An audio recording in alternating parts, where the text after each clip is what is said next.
اعوذ باللہ من الشیطان الرجیم بسم اللہ الرحمن الرحیم۔ اپنی ویڈیو میں آگے بڑھنے سے پہلے تمام نئے آنے والے معزز دوستوں سے گزارش ہے کہ جنہوں نے ابھی تک ہمارا چینل سبسکرائب نہیں کیا وہ ہمارا چینل سبسکرائب کر لیں اور ساتھ میں بیل آئیکن کو پریس کر لیں۔ جب حضرت طالوت بنی اسرائیل کے بادشاہ بن گئے تو آپ نے بنی اسرائیل کو جہاد کے لیے تیار کیا اور ایک کافر بادشاہ جالوت سے جنگ کرنے کے لیے اپنی فوج کو لے کر میدان جنگ میں نکلے۔ جالوت بہت ہی قد آور اور نہایت ہی طاقتور بادشاہ تھا کہ وہ اپنے سر پر لوہے کی جو ٹوپی پہنتا تھا اس کا وزن 300 رطل تھا۔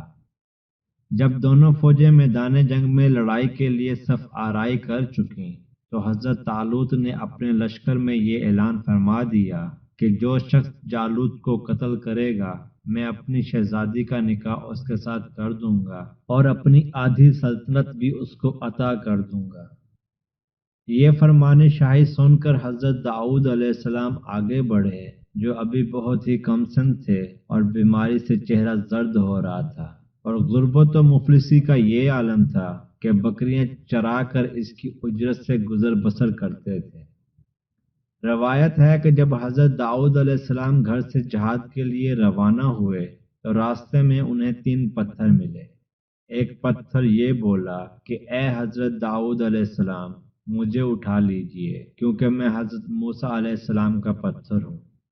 پھر دوسرے پتھر نے آپ کو پکارا اور کہا اے حضرت داؤد علیہ السلام مجھے اٹھا لیجئے کیونکہ میں حضرت ہارون علیہ السلام کا پتھر ہوں۔ پھر تیسرے پتھر نے آپ کو پکار کر عرض کیا کہ اے حضرت داؤد علیہ السلام مجھے اٹھا لیجئے کیونکہ میں جالوت کا قاتل ہوں۔ آپ علیہ السلام نے ان تینوں پتھروں کو اٹھا کر اپنے جھولے میں رکھ لیا۔ جب جنگ شروع ہوئی تو حضرت داؤد علیہ السلام اپنی گوپن لے کر صفوں سے آگے بڑھے، اور جب جالوت پر آپ کی نظر پڑی تو آپ نے ان تینوں پتھروں کو اپنی گوپن میں رکھ کر اور بسم اللہ پڑھ کر گوپن سے تینوں پتھروں کو جالوت کے اوپر پھینک دیا۔ یہ تینوں پتھر جا کر جالوت کی ناک اور کھوپڑی پر لگے اور اس کے بھیجے کو پاش پاش کر کے سر کے پیچھے سے نکل کر 30 جالوتیوں کو جا لگے اور سب کے سب مردہ ہو کر گر پڑے۔ پھر حضرت داؤد علیہ السلام نے جالوت کی لاش کو گھسیٹتے ہوئے لا کر اپنے بادشاہ حضرت طالوت کے قدموں میں ڈال دیا۔ اس پر حضرت طالوت اور بنی اسرائیل بے حد خوش ہوئے۔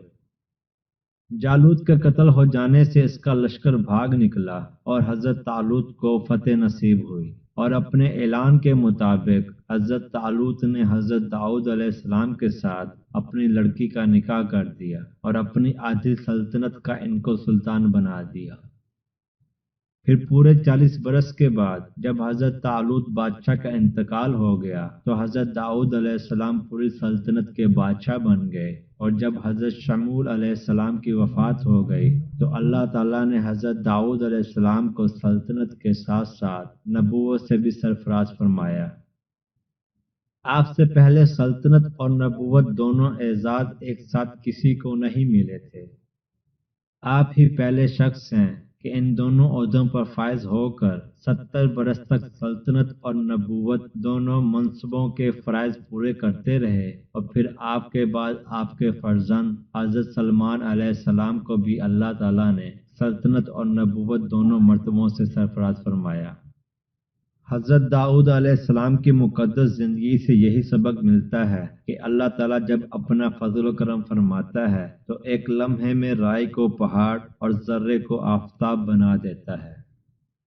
غور کریں کہ حضرت داؤد علیہ السلام ایک کم سن لڑکے تھے اور نہایت ہی مفلس اور غریب باپ کے بیٹے تھے، مگر اللہ تعالیٰ نے ان کو کتنے عظیم اور بڑے بڑے مراتب و درجات سے نوازا اور سرفراز فرمایا۔